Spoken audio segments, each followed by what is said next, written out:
Olá pessoal, bem-vindo a mais um vídeo da série Aporte de Capital Internacional.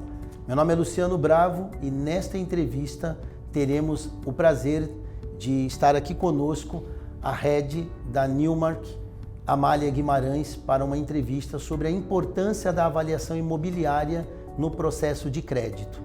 Bem-vindo, Amália. Obrigada, eu que agradeço pelo convite, é um prazer estar aqui com vocês para contribuir aí com o nosso legado aí de avaliação de imóveis. Muito bom, muito obrigado pela sua presença. E para começar, gostaríamos de entender um pouco a operação da Newmark no Brasil e como você e a empresa têm expandido, têm buscado novos caminhos no país.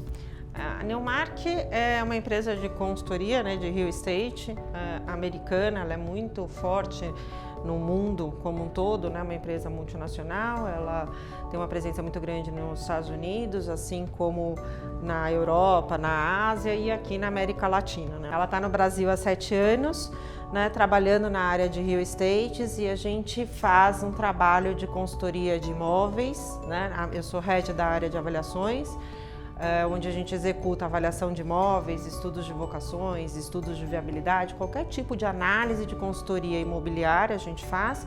E dentro da Newmark a gente também tem a área de transações, que faz transações de vendas de imóveis industriais, comerciais, de portfólios, E também tem a área de gerenciamento de edifícios, a área de facilities, que também faz esse tipo de trabalho aqui no mercado brasileiro, que é bastante expressivo, A nossa primeira pergunta nessa entrevista, que foram perguntas selecionadas até mesmo de clientes e parceiros que sempre nos questionam sobre as empresas de avaliações, como são feitas as avaliações.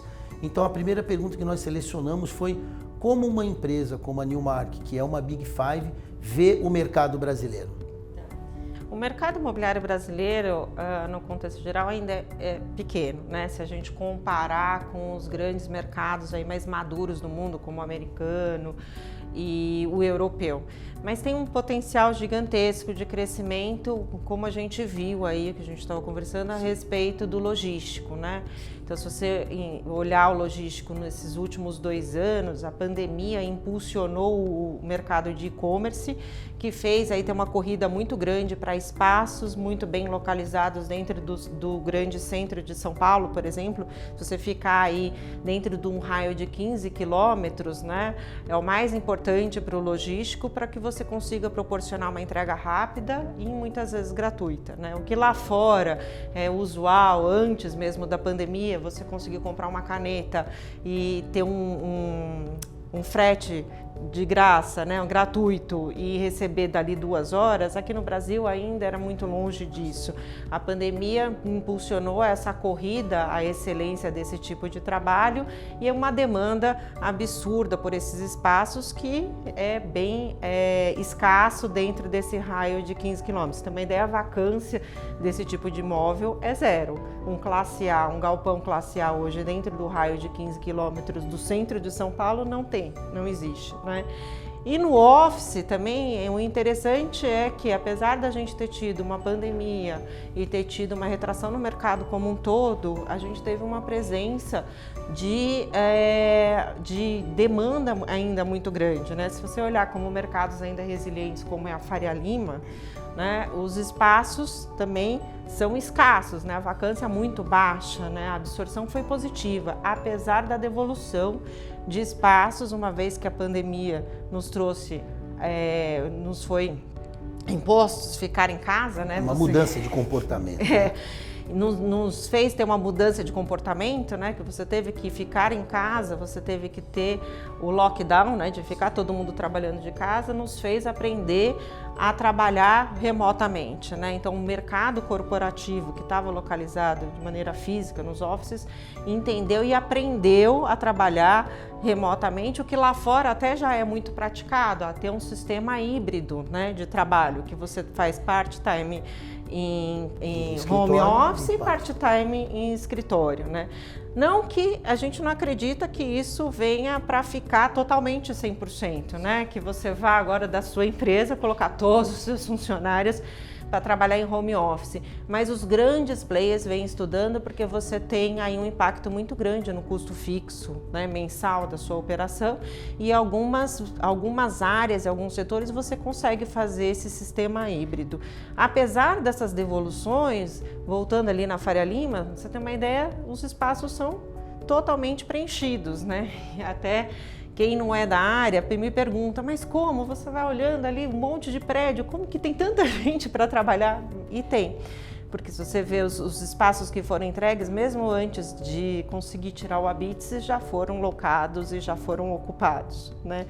E apresentou uma absorção positiva, o que é interessante, né? Dentro dessa primeira pergunta, que é sobre como você, que é a head da Newmark, vê o mercado brasileiro, pelo que você expôs, o mercado brasileiro ele ainda é pequeno, então ele tem uma grande potencial de expandir.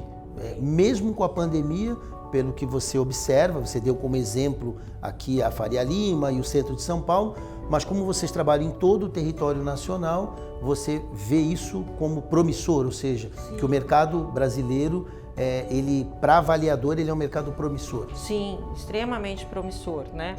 A gente na avaliação, a gente trabalha tanto no momento que você está desmobilizando uma operação, quando você está mobilizando uma operação, né, na consultoria. Mas no mercado como um todo, imobiliário, apesar de toda a crise, ele está sendo muito impulsionado. E apesar até, por exemplo, do que a gente vê no INCC, né, que é o índice de construção, que a gente teve aí, né, nesses últimos meses aí, teve um crescimento absurdo o custo de construção. Mesmo assim, você olha... Não freou, né? Não freou. Não freou. O apetite das incorporadoras ainda é muito alto, né? Outro tipo, por exemplo, importante, que estava um pouco dormindo, né? Você pode ver os loteamentos, né, de casas em regiões como no Nordeste, né, de grandes condomínios, ou até aqui ao redor das grandes capitais, São Paulo, do Rio, porque esse sistema híbrido proporcionou a isso, né? Então as pessoas começaram a entender, poxa, eu não preciso mais ficar morando a uma quadra da Faria Lima, posso, né? Morar mais posso distante morar, ter e trabalhar da mesma mesma maneira. Eu posso ter uma condição de vida mais tranquila, mais confortável e trabalhar remotamente, né? Os grandes empresários, posso morar no Nordeste, de frente para a praia, numa situação mais agradável. Então tem assim, alguns outros setores foram bastante impactados com isso, e os tradicionais também, né? Se você andar pela nossa cidade aqui, é um reflexo disso. As grandes incorporadoras estão aí, se você vê, os principais bairros residenciais da cidade viraram canteiros de obras, né? Para onde você vai tem stand de venda e tudo mais. Com a crise e a pandemia, obviamente que o mercado às vezes acaba vindo mais para as grandes capitais, né? Então os novos mercados que a gente chama, que é você conseguir explorar Norte, Nordeste, Sul, né, o Centro-Oeste, você acaba vindo mais, focando mais para os mercados São Paulo, Rio e tal.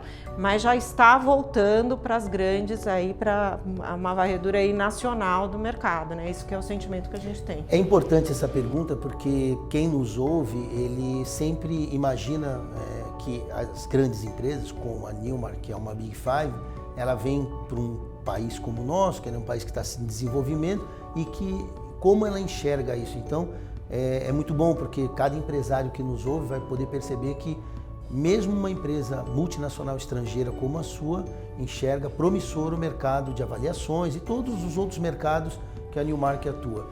Uma das perguntas assim interessantes nessa nossa entrevista e que deve estar na cabeça de muito engenheiro que está nos vendo e tudo, quais são as principais métricas de uma boa avaliação, Amália? Eu costumo dizer, até para a minha equipe lá e para os nossos clientes também, né, que a gente tem, eu entendo que tem dois grandes fatores, né? Um que é o ético, né, que a avaliação de imóveis a gente tem uma responsabilidade gigantesca, então a gente preza muito pela ética. A avaliação de imóveis, ela tem que ser muito bem feita de uma maneira muito idônea, não pode ter nenhum tipo de viés advindo de interesses de transações posteriores ou anteriores, ou da própria finalidade daquela avaliação. A gente faz um trabalho, nós no Newmark prestamos um trabalho que é um trabalho transparente e isento de qualquer tipo de vício Influência, que possa ter também. externo, né? Que é extremamente importante isso. E outro ponto é a parte técnica, né? Tem que ter uma técnica muito robusta e a gente parte do princípio que para você fazer uma determinação de valor de mercado, seja de compra e venda, de locação, de seguro, liquidação forçada, enfim, qualquer valor, ele tem que ser muito bem cercado, muito bem defensável. Então, hoje a norma brasileira de avaliações de imóveis, ela permite você determinar um valor por diversas metodologias, né? Em alguns casos, algumas avaliadoras fazem por uma metodologia, só uma metodologia tipo comparativo direto, né?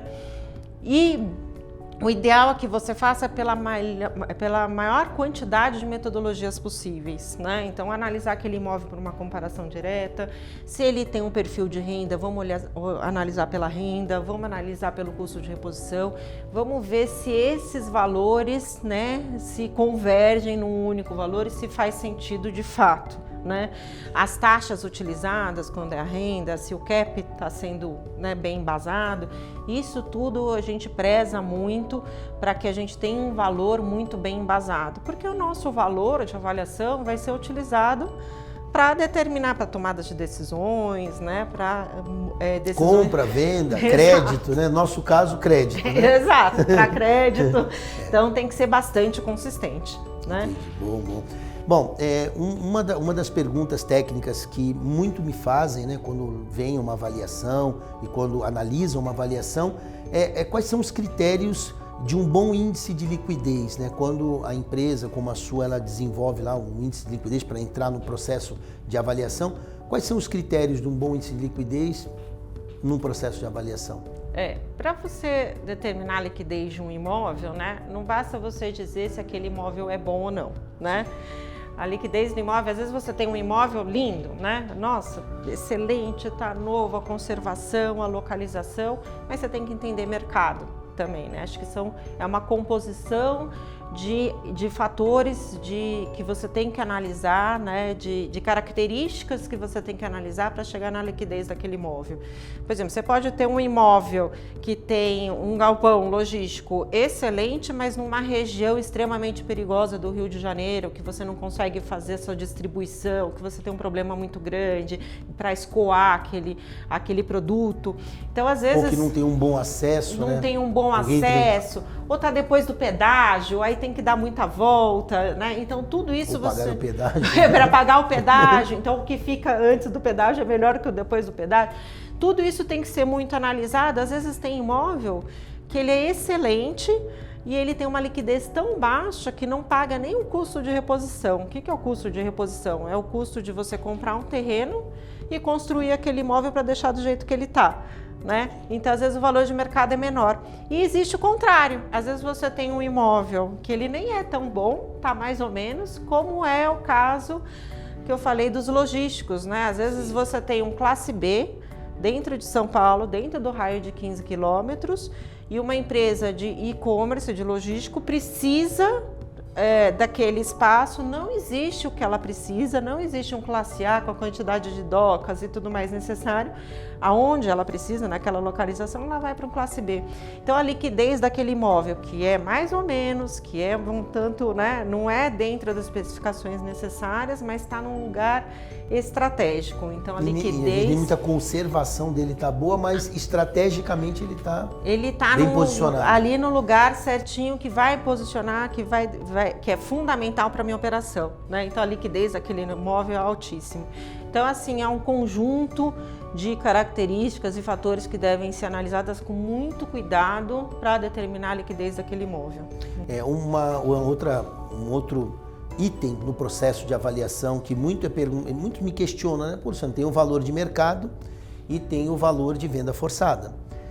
Todo fundo, por exemplo, os que trabalham conosco e todos os bancos, né? Você sabe bem disso, eles se baseiam no processo, no valor de venda forçada, porque caso haja um problema, ele precisará daquele imóvel para restituir o investimento, o financiamento ou o empréstimo feito. Só que isso varia muito, né, Amália? Isso varia, teve casos que nós vimos de 20% e teve casos de 50%. Você pode explicar para mim e para quem nos assiste nesse momento como se funciona essa base critério, porque alguns são 20, outros são 30, outros chegam a 50% do valor de venda forçada? O valor de venda forçada é o valor de liquidação forçada, né? É aquele valor pelo qual o imóvel é vendido de uma maneira muito rápida, é vendido em um dia, é vendido em uma semana, no máximo em um mês, né? Preciso vender muito rápido. Por quanto que eu consigo vender esse imóvel? Esse é o valor de liquidação forçada. Para isso, interessante a gente analisar o gap que a gente tem entre preço pedido e os preços transacionados e cruzar isso com o prazo que você tem dessa negociação, desse fechamento dessa transação, tá? O problema que a gente vê dentro do nosso país é que nosso mercado ainda é muito incipiente em questão de dados. Então, se você vai para qualquer convenção, que você vá da nossa área em Nova York, né, vai para, principalmente nos Estados Unidos, mas também na Europa, eles não entendem, né? Porque eu falo assim, nossa, a gente tem uma dificuldade no Brasil muito grande de ter acesso a esses dados de mercado, né? Existem alguns portais já que publicam as transações como fato relevante, né? Tem algumas ferramentas que a gente já, hoje em dia, a gente já utiliza, mas está muito aquém do que existe lá fora, né? Lá fora você consegue levantar todos esses dados, existem bancos de dados dessas transações efetuadas que você consegue cruzar qualquer dado para te dar esse subsídio de defender uma liquidação forçada, de defender um cap rate, né? E aqui no Brasil não. Então a gente faz um trabalho de formiguinha, é bem assim. Tem que pegar as propostas, ligar para todo mundo. É tete a tete. Então assim, em mercados muito mais consolidados, que a gente tem muita experiência, né, e que tem mais informações divulgadas, como de office, de logístico ou de shoppings, até que tem mais informação publicada, a gente consegue tratar essas informações e entender se de fato para aquele imóvel dentro daquele mercado, né, no entorno, na localização, na condição daquele imóvel e as características daquele mercado de demanda, né, daquele tipo de imóvel, qual é o tempo de absorção e tudo mais, a gente consegue cruzar com essas transações efetivas e entender se faz sentido 20%, 30% ou 50%, né? Quando a gente fala num office, num logístico, em regiões que a gente tem muito conhecimento. Aí você vai me perguntar, tá bom, mas e a liquidez do imóvel, né? Sei lá, no interior do Pernambuco. Será que é só porque está no interior do Pernambuco a liquidez tem que ser 70% ou dá para ser 20%? Então, quando a gente vai numa região que é mais remota e que aí a gente tem mais dificuldade de ter acesso às informações, aí é o trabalho de formiguinha. Aí a gente tem que trabalhar com parceiros locais, entender dos intermediadores locais, buscar transações efetivadas e até a gente conta com a nossa expertise para entender o que de fato faz sentido ali para ter essa liquidação forçada, né? Pela característica do imóvel, pela característica do mercado local, né? Infelizmente é dessa maneira. Pelo que você falou, realmente é um problema muitas vezes de acesso à informação. Sim. Para que possa uma avaliadora como vocês conseguir chegar a um número determinante e justo. Exato. Vamos dizer assim. E óbvio, lugares mais distantes, se você pega aqui São Paulo, as grandes capitais e grandes cidades, você tem isso muito fácil. Mas no nosso caso, nós aceitamos imóveis em lugares totalmente fora dos eixos urbanos. Então já aqui já entende-se a dificuldade que mesmo uma avaliadora, uma Big Five, como vocês, possuem na hora de executar um trabalho desse, né? De ter acesso à transação, porque óbvio, se a liquidação forçada ela é a condição de venda meio que imediata do imóvel, e eu conheço imóveis que estão à venda há mais de um ano, né? E não vendem, né? E vocês quando colocam no vosso papel, na vossa experiência, que aquilo vale, por exemplo, vai em liquidação forçada é 70%, 80%, 60%, vocês estão meio que afirmando que é possível obter aquilo nesse prazo. Então, é importante que todos que estão aqui nos ouvindo e vendo entendam que isso é um jogo bem preciso, né? Que precisa de muito dado, muita informação para que possa chegar a um determinado valor que esteja tanto justo, né? Para quem está no processo e para quem vai, num caso nosso, né, dar um crédito em cima daquele imóvel. Dentro do processo de avaliação, quais são os principais documentos, Amália, que um cliente precisa fornecer para uma avaliadora? Para uma avaliação, a gente precisa, primeiramente, dos documentos aquisitivos desse imóvel, né, que é matrícula, matrícula e escritura, ou escritura, a IPTU. Esses documentos a gente analisa, é importante para a gente ter uma definição. Eu comento isso com meus clientes, eles acham muito básico, né? De a gente entender de fato o que é a área construída, a área privativa e a área de terreno. Aí você vai me falar, bom, mas isso aí é elementar para uma avaliação, né? Mas nem sempre, né? Às vezes você não consegue fechar essa área, né? Eu preciso entender planta, eu tenho que fazer uma vistoria local, eu preciso... Às vezes o maior problema de uma avaliação, que de repente é simples, é eu não saber de fato a área. E eu tenho que saber a área exata do imóvel, porque eu vou definir um valor de mercado por metro quadrado. Então, se tem 100 metros quadrados a mais ou 100 metros quadrados a menos, o seu valor de mercado vai mexer diretamente proporcional. E muitas vezes você não consegue encerrar a área, né? Existem matrículas, para quem trabalha aí com documentação, não sabe, né? Vai definir um terreno, ele começa a falar o terreno que começa de frente para a rua A, que vira na Jaqueira, que vai até aquela... E não encerra uma área. Ele vai desenhando um perímetro... Mas não encerra a área. Então, às vezes, a gente tem que tirar de um plano altimétrico ou tem que pedir para esse cliente, olha, é interessante que você faça um plano altimétrico para entender a sua área, né? Ou a gente precisa saber bem essa área que está sendo avaliada, né? A gente não olha, a documentação ela não é analisada com um cunho jurídico, a gente já entende, na verdade, que o imóvel está sem ônus, né? Se tiver um ônus gravado ali na matrícula, a gente vai apresentar no nosso laudo que tem um ônus, que está hipotecado ou que tem algum gravame naquele tipo de imóvel. Ação judicial, qualquer coisa. Mas a gente não faz uma análise, na verdade, jurídica daquele imóvel, se ele tem algum problema de, por exemplo, de taxas ou de dívida. Eu assumo que esse imóvel está livre de ônus. Um comentário importante é que, para nós, quando o cliente também entrega uma área, um imóvel, nós partimos desse mesmo pressuposto. Porque, como nós trabalhamos com alienação fiduciária, eu sempre digo ao cliente, partimos do pressuposto que o seu imóvel está livre e desimpedido por uma alienação fiduciária. Então, no seu caso, obviamente, que você tem várias modalidades, né? Não só alienação, como no meu caso, então você sempre parte do mesmo pressuposto, que Sim. a área não tem nenhum tipo de ônus sobre ela. Exato. E foca somente na parte técnica, né? Exato. A gente pode até indicar se tiver algum tipo de ônus, né? Sim. Mas a gente entende que ele está livre e desimpedido. Tá? Principalmente contratos de gaveta, que no Brasil tem muito, né? É indetectável, né? Sim. Por exemplo, o proprietário deu parte do terreno para pagar uma penhora de uma safra ou de alguma coisa. Sim. Isso não está em lugar nenhum. É muitas vezes entre partes, né? Sim. E isso deve ser também um desafio para vocês, né? Aí o meu valor de mercado, nesse caso, por exemplo, ele fica isento desse ônus, né? Eu te dando um valor de mercado considerando que ele está livre e desimpedido. Se esse imóvel tem esse tipo de ônus, de alguma garantia que possa vir a ser executada, né?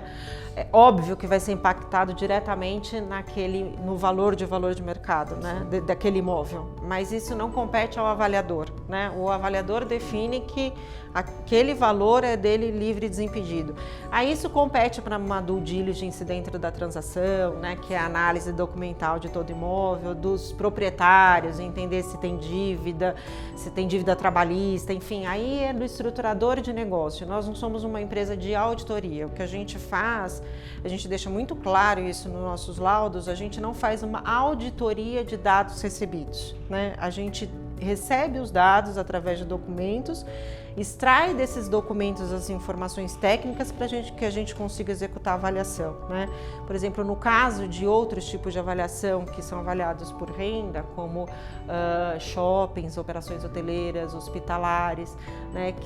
Que a gente define o valor de mercado através da análise do resultado, aí eu preciso receber as que a gente chama de DRE, né? Que são os relatórios de resultados. Eu tenho que olhar aí um histórico de no mínimo 5 anos que a gente pede, né? O ideal é que seria mais, mas já é uma loucura. Não, 5 anos já é suficiente, né?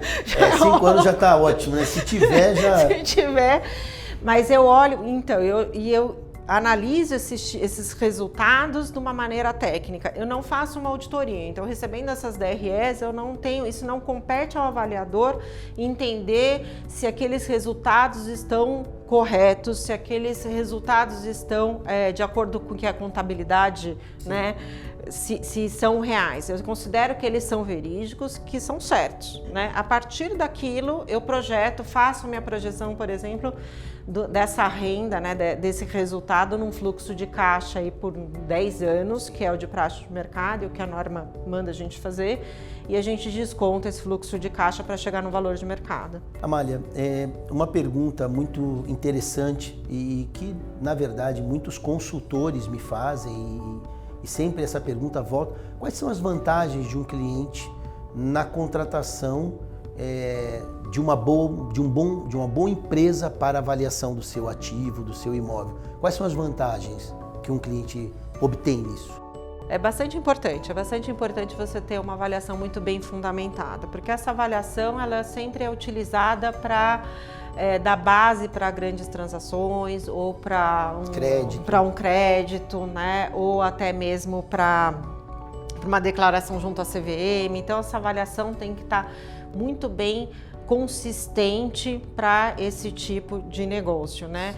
E a avaliação, ela pode ser feita desde uma avaliação muito simples, né? Que todo mundo sabe que aquele valor, né? Às vezes você pode me falar: não, eu sei o valor desse imóvel, não precisa de uma avaliação. Pra quê? Paga qualquer avaliação lá, escreve o valor e tá tudo certo. R$2.000 o metro quadrado. É 2.000, qualquer um aqui sabe que custa 2.000 e a gente escreve lá e assina e paga lá X reais pela essa avaliação e tá ótimo. Né? Mas não basta você ter alguém que diga, né, mesmo que tenha um oráculo do mercado aí que diga que vale 2 mercados. Você tem que ter um relatório de avaliações bastante consistente que defenda aquele valor de mercado que foi ali registrada naquele laudo de avaliação, né? E dependendo da maneira que você faz a sua avaliação, você pode ter uma oscilação de valor para o mesmo imóvel, no mesmo momento, né? Se você pode usar apenas uma metodologia ou usar a metodologia equivocada, que não era a que deveria ser utilizada, né?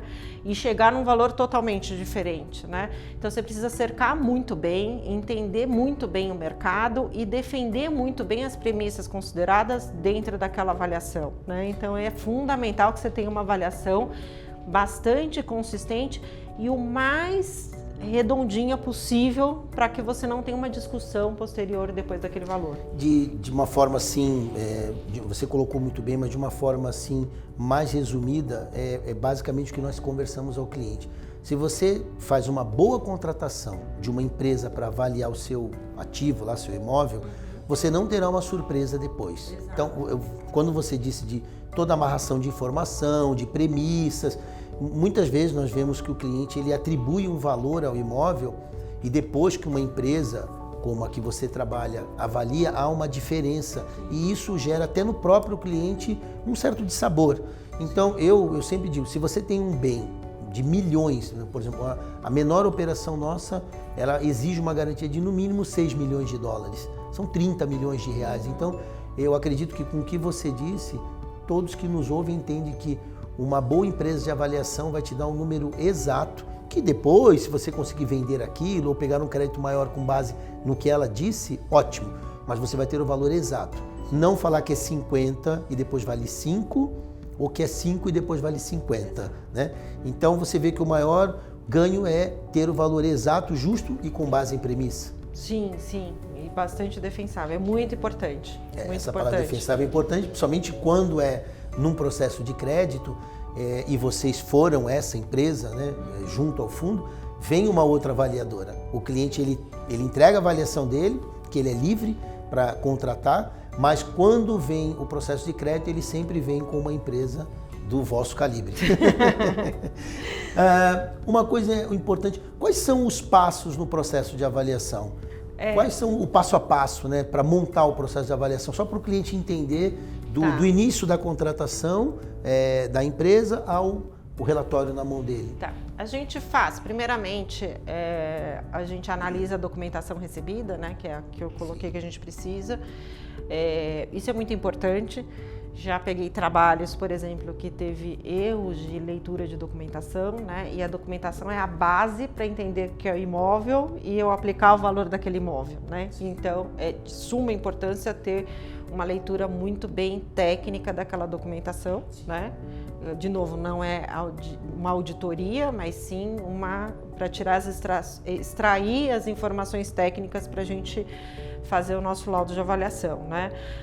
Depois a gente faz uma vistoria em loco do imóvel, né? A gente tem que entender, não é uma medição, a gente não faz uma medição do imóvel no local, mas a gente faz uma vistoria para entender o estado de conservação do imóvel, a ocupação desse imóvel, né?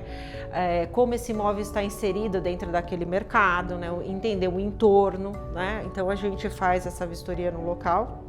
A gente realiza uma pesquisa de mercado, né, de imóveis similares ofertados, quando é pela comparação direta ou de terrenos, enfim, a gente faz a pesquisa toda de mercado, entende o mercado e a gente trata todas essas informações, né, por modelos de homogeneização ou através de fluxo de caixa descontado, e a gente traduz tudo isso dentro do nosso relatório, né, e a gente conclui nosso relatório e apresenta para o noro cliente.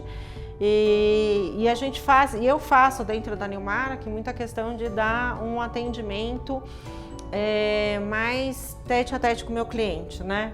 Atendimento personalizado. Personalizado, né? Exato. Eu gosto de dar um atendimento mais personalizado para o nosso cliente, né? Porque eu já estive do lado de lá e sei muito bem como é que é. E muitas vezes o meu cliente, às vezes quando eu faço uma avaliação de portfólio, por exemplo, às vezes o meu cliente com quem eu estou falando, às vezes com o dono do portfólio, ou com o diretor, ou com o CEO daquela empresa, ele não foi em todos os imóveis do portfólio. Sim, sem dúvida. Né? Muitas vezes eu estou sendo os olhos daquele meu cliente, né? E muitas vezes algum desses imóveis, ou às vezes o portfólio todo, tem características que eu faço questão de conversar com o meu cliente, né? Além de deixar muito claro no meu lado, a gente faz questão de conversar com o nosso cliente, de entender, de explanar muito bem quais são as características, o porquê da liquidação forçada, o porquê que a gente considerou essa área e não aquela. É importante sua colocação porque demonstra que não é um trabalho frio, é um trabalho interativo. Sim, né? Sem Você dúvida. tem a parte lá de análise técnica, onde tem seus especialistas e tudo, mas também existe uma parte de interatividade para que esse feeling final você incorpore ao relatório. Sim, né? A gente faz isso e é muito importante, né? Muito importante dar esse retorno para os nossos clientes. Uma das perguntas que sempre fazem para mim, Luciano, eu tenho um imóvel de, 100 hectares ou tenho um imóvel de 100 mil hectares, né? É muito caro um imóvel sendo grande. Eu, como não sou avaliadora, né, eu gostaria de aproveitar a sua presença para responder qual é o impacto no custo da avaliação, o tamanho do imóvel. Só antes de você responder, vou colocar... Nós chegamos agora recentemente a avaliar um imóvel por um processo de crédito que ele era do tamanho da cidade de Salvador. Nossa Senhora! O tamanho do imóvel, né? Então, ou seja, lógico que isso foi um caso entre vários, a maioria dos imóveis são tamanhos, vamos dizer, normais de fazendas ou de áreas no Brasil. Mas para você que vive todo dia esse processo de gerar proposta e de executar, qual é o impacto do tamanho do imóvel no custo da avaliação?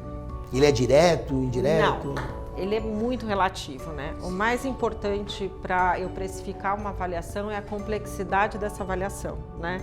Então, se você tem um imóvel do tamanho da cidade de Salvador, eu tenho que e vou fazer a avaliação desse imóvel, eu tenho que entender a complexidade para eu desenvolver essa avaliação, né? De tudo, todos os itens que eu preciso avaliar, verificar, analisar, tratar, e o prazo que eu vou levar para executar esse tipo de avaliação, do que de fato o tamanho daquele imóvel. Eu posso te dar um exemplo. Às vezes você pode ter um terreno, você vai me falar, Amália, eu tenho 3 fazendas para avaliar no interior do Mato Grosso, né? Gigantesco. lá é enorme, né? Qualquer tudo pedacinho grande, tudo de longe, terra né? é longe e tal. Eu vou ter mais custo ali de deslocamento para eu mandar meu técnico fazer a vistoria e tal, mas às vezes aquela avaliação pode ser mais barata do que eu avaliar um terreno incorporável em São Paulo de 4.000 metros quadrados, entendeu? Ou um terreno de 200.000 metros quadrados em São Paulo que pode ter ali uma vocação industrial ou pode ter uma vocação residencial de HIS, que é habitação de interesse social. Então, para eu entender o potencial daquele terreno, eu tenho que entender mercado, entender absorção, entender a demanda, entender o que de fato faz sentido para desenvolver em cima daquele terreno, para quem for comprar aquele terreno, né? Para ver o que sobra para o valor do terreno, né? Então, quanto que vale o seu terreno? Vale o potencial que você vai conseguir desenvolver em cima desse terreno, mas qual é o potencial? Como eu sempre costumo dizer, uma planilha, um software de viabilidade financeira aceita qualquer número, né? Sim. Então, assim, eu sei fazer essa conta e muitas vezes o meu cliente também sabe fazer a conta. Agora, o importante é entender o que de fato faz sentido no mercado, né?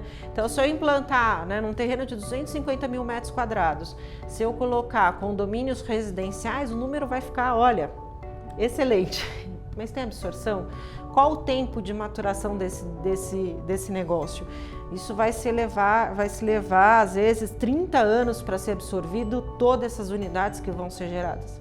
Então, o valor do teu terreno no tempo, na hora que você traz toda essa projeção, quando você traz, o que sobra para o valor é isso daqui, né, do terreno para você pagar. Então, então vamos olhar, cabe, a legislação permite colocar um logístico, hoje faz mais sentido colocar um logístico que tem uma demanda muito grande. Então qual é o tempo de desenvolvimento desse negócio? São 2 anos, então tem um retorno mais rápido. E se eu desmembrar? Né? E se eu desmembrar essa área? Precisa de doação, então eu vou doar 40%, sabe que se você desmembrar uma área desse tamanho, você tem que doar 40% dessa área para a prefeitura hoje em São Paulo. Aí uma informação que eu não sabia. Vale a pena você desmembrar? Ou é melhor você ficar lá 30 anos, né? Então, esse tipo de análise a gente faz. Ou seja, nesse caso, um imóvel aqui pode dar muito mais trabalho do que uma grande fazenda no Mato Grosso, ou Tocantins. Exato. E às vezes também uma fazenda, né? Tem vários tipos de análise que a gente vai fazer para uma fazenda. No caso de imóveis rurais, a gente conta com agrônomos, né? Um lado de avaliação de imóvel rural tem que ser assinado por agrônomos, né? A gente conta com agrônomos extremamente conceituados no mercado, com grande experiência, né? Mas é isso. Então, para precificar é mais a complexidade e eu sempre olho com muito cuidado, porque, de novo, a gente sempre preza para entregar o melhor trabalho possível, né? Então, eu prefiro entregar o melhor trabalho para você do que entregar um trabalho mais ou menos por um preço que você vai me pagar, entendeu? Sim, tá certo. Essa resposta sua é bem importante porque muita gente coloca na cabeça que porque o imóvel dele é grande vai custar muito caro. E foi bom você ter dito que isso é um item relativo, né? Que não é absoluto. Não, quanto maior o imóvel, isso é muito importante para que todos... Ou em contrário, né? Às vezes ele fala... Poxa, mas ele é pequeno, você vai me cobrar isso? Fala, olha, é importante você analisar bem o que a carga técnica de análise é pesada, né? Bom, como estamos já na reta final da nossa entrevista, tem mais 2 perguntas que são perguntas que também vivem muito na cabeça, né? Tanto de consultores como de clientes. Um deles nós sempre observamos em avaliações métodos comparativos, mas quais são os métodos comparativos para referência de uma boa avaliação? Como que isso se constitui, tipo fazer 3 amostras, 10 amostras, ou fale um pouco mais dessa parte técnica, né? Que é o sistema de método comparativo. Não existe um único método, né? Às vezes é muito usual, para quem não entende muito de avaliação, não conhece muito a avaliação, achar que a comparação direta é a melhor, né? O que é a comparação direta de dados no mercado? Se eu for avaliar a sua casa, eu verificar o que tem de casas similares à tua e ofertadas ou transacionadas e homogeneizar esses preços pedidos ou transacionados. O que é homogeneizar, né? Equalizar as suas diferenças de localização, padrão, estado de conservação, acesso, enfim, todas as suas características para chegar no valor de mercado da tua casa. De fato, para uma casa ou para um apartamento, a melhor metodologia é a comparação direta, né? Mas quando você vai para outros tipos de imóveis, não só a comparação, às vezes a comparação direta traduz o valor de mercado, né? Então, se você vai para um tipo de imóvel, se a gente vai analisar um tipo de imóvel que a sua característica é a renda, né? Então, aquele imóvel você faz, ele vale pela renda dele, né? Então, se você vai ter um galpão logístico, por exemplo, ou um shopping, ele vale pela renda, né? Então, aquele investidor que vai comprar ou que vai aportar, né, dinheiro naquela operação só faz sentido pelo resultado que aquela operação dá, né? Então, se você for avaliar um imóvel, por exemplo, logístico, que você tem um inquilino que está lá com um contrato de BTS, por exemplo. BTS é o Build to Suit, né? Que é um contrato de locação que, na verdade, o desenvolvedor executa aquele imóvel, constrói aquele imóvel, né, para aquele uso específico daquele inquilino. E aí, geralmente, faz esse contrato de locação por um valor, geralmente, um pouco maior de mercado, porque o proprietário executou para aquele tipo de inquilino, né? Construiu com uma função específica. Uma demanda específica daquele inquilino, né? E por prazos mais longos, né? Então, se você for avaliar um imóvel que tem um contrato de locação, por exemplo, atípico, que é resultante desse BTS, ele tem um valor muito maior, né? Porque você vai comprar, então você prefere comprar um imóvel que tem um inquilino que está lá há 30 anos, com uma penalidade pesadíssima. Contratos atípicos, geralmente, se o inquilino quiser sair, ele tem que pagar todo o saldo daquele contrato. Geralmente são contratos de 20, mais 20 anos, né? São contratos de grande... Eu fiz avaliação recentemente no imóvel que tinha de 30 anos, né? Então, assim, bastante tempo. Então, aquele imóvel para um investidor vale muito mais do que um imóvel que está vago, igual. Então, se tiver dois imóveis iguais, eu tenho um imóvel que está com um inquilino com um contrato de 30 anos, né, na modelagem BTS atípico, que ele tem uma penalidade gigantesca para sair daquele contrato, então ele vai ficar, né? E ele paga geralmente um valor de mercado maior, né? Ou você vai comprar um imóvel igualzinho, que está um pouco mais barato, mas está vago. Não, melhor você comprar esse daqui, né? Que seu investimento aqui está garantido onde a com a prova rentabilidade. Que esse método, que é um método muito usual, não se aplica a tudo. Então, a comparação direta nesse caso, às vezes não vai traduzir o que de fato é o valor de mercado daquele imóvel, né? Então, eu vou ter que fazer uma avaliação nesse caso, por exemplo, pela capitalização da renda, né? Eu tenho que olhar pela renda daquele imóvel. Então, o tipo de metodologia a ser utilizada depende muito do tipo de imóvel, da condição que ele se encontra, dentro do mercado, ou pela tipologia, ou até mesmo pelo potencial dele. É isso. Sim. Para fechar a nossa entrevista, eu tenho mais uma pergunta que nós estamos num trabalho agora recentemente tivemos um processo onde um cliente apresentou 200 milhões em imóveis aqui, perto de São Paulo, não vou falar cidade, essas coisas, mas é aqui no entorno, e veio a avaliação somente do terreno, né? E eu sempre costumo dizer que existe uma vantagem de você fazer um estudo de potencial de mercado imobiliário sobre aquele terreno quando ele tem isso, né? Na sua visão como especialista nisso, qual é a vantagem de um estudo de potencial de mercado atrelado a um estudo de avaliação imobiliária da área? É de suma importância, né? Quando você avalia um terreno, diferente de lotezinho, né? Sim, se você avaliar um lote de condomínio, né? Um lote residencial de 500 metros quadrados de um condomínio, aí é a comparação direta mesmo. Sim. Agora, se você vai avaliar uma área, né, que seja incorporável, uma área ou até às vezes uma grande área para desenvolvimento de um loteamento residencial. Ou até mesmo de uma planta industrial, pode ser. Ou de uma planta industrial para condomínios logísticos e tudo mais. Aquela área, o valor dela é pelo potencial dela, é pelo que ela oferece, né? Então, não é... Às vezes a área que está aqui do lado, não, mas compara, né? Então, às vezes tem proprietário que fala para mim, não, mas olha, esse aqui do lado vale tanto, então o meu é a mesma coisa. Não, porque, primeiro, o potencial de uma área, você tem que entender o que a legislação permite, né? Então, entender o que o zoneamento, o código de obra e potencial de terrenos são definidos no âmbito, na esfera municipal.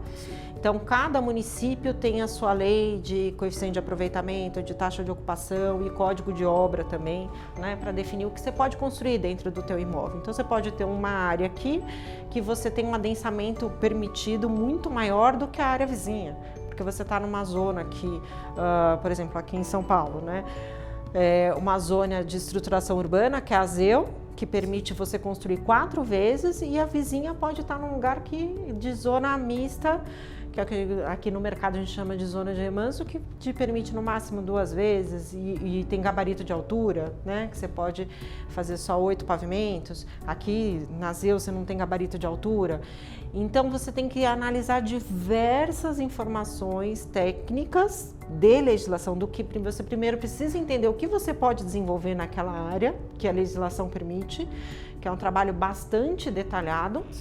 Tá? E depois, não só saber, tá bom, é lindo, posso, não tem, eu tenho um potencial de adensamento excelente, não tem gabarito de altura, posso construir, olha, meu terreno vale muito, mas tem demanda. Então a gente precisa também cruzar com o mercado, né? De novo, como eu falei, daquela área grande, você precisa entender se faz sentido desenvolver aquele tipo de condomínio logístico ou condomínio de loteamentos, que seja logístico ou residencial, offices, né? Por exemplo, áreas, terrenos muito bem localizados dentro da cidade, vale a pena, com o mercado do jeito que está, vale a pena você investir em office, em operação hoteleira, né? Vale a pena investir em operação hoteleira, né? Vamos fazer um mix de use, que a gente chama, né? Faz sentido. Olha, não tem muita demanda para residencial, porque você ficar 30 anos ali para desenvolver aquele residencial, para absorver tudo aquilo. Então faz um mix, né? Então vamos fazer um misto de uso. Ali a legislação permite, então você vai fazer torre residencial, torre comercial, torre de hotel, e vou fazer um mall, né? Isso. Então, isso. Ou de repente um grande estacionamento, se tem demanda. Ou um grande estacionamento, exatamente, que tem uma receita excelente. Nas operações de shopping, por exemplo, o estacionamento tem um peso muito grande no resultado, né? A gente não percebe como usuário, né? Mas quando a gente vai analisar a operação... Você vê o quanto de estacionamento é utilizado da área útil de um shopping. Sim! Pra você ver o peso que tem, né? O peso. E engraçado, né? Há 20, 30 anos existiam shoppings, por exemplo, o Center Norte foi muitos anos gratuito o estacionamento, né? Isso não existe mais, né? Não. E se existe em algum lugar que a gente não sabe onde fica. A gente ainda não prestou consultoria. Esse estudo de potencial de mercado foi importante você discorrer sobre isso, porque muito cliente tem boas áreas industrial, ou comercial, ou residencial, e às vezes se prendem somente ao valor da terra, né? E isso, eu sempre comento assim, você tem que saber o quanto vale e num estudo completo. Como você falou, não adianta dizer, pô, eu posso construir aqui 300 apartamentos, mas você vende? Exato. Você não vende os 300 apartamentos, então não vai construir. Quando houve a expansão imobiliária em Santos, por causa do pré-sal, né? Sim. Saíram construindo para tudo quanto é lado. E no fim, muitos prédios ficaram parados lá, principalmente na entrada da cidade, que é um lugar ruim. Então, um estudo de mercado bem feito, com uma empresa como a sua, que conhece muito bem como fazer, vai balizar a tomada de decisão e até mesmo esse imóvel num processo de crédito, né? Ele vai poder ter uma visão melhor. E eu quero te agradecer, né? Agradecer muito a sua presença e ter participado. É um tema que eu já tinha abordado, né, em vídeos, mas precisava de uma visão técnica, uma visão específica como a sua, para que todos nós, né, profissionais que trabalhamos juntos e que, seja no crédito, seja na parte de avaliação, ou seja até mesmo sendo cliente, entendam o porquê que nós sempre batemos nessa tecla. Procure uma boa empresa de avaliação, contrate uma boa empresa, porque ela que vai dizer o quanto o seu ativo vale com precisão. Sim, a avaliação é muito importante e até trabalho de consultoria, né? Sim. De entender, às vezes, não só a avaliação do próprio imóvel, às vezes a área, né? Que você tinha até colocado, às vezes a gente faz uma avaliação da área, entende o potencial, mas a gente tem que entender a tendência de mercado e às vezes olhar os vizinhos, entender se faz sentido você juntar com outro vizinho. Então, estratégia de mercado é bem importante para uma estruturação de negócio, para embasar um crédito, é muito importante. Muito obrigado. Tá bom? Obrigada, eu que agradeço. Viu? Obrigado.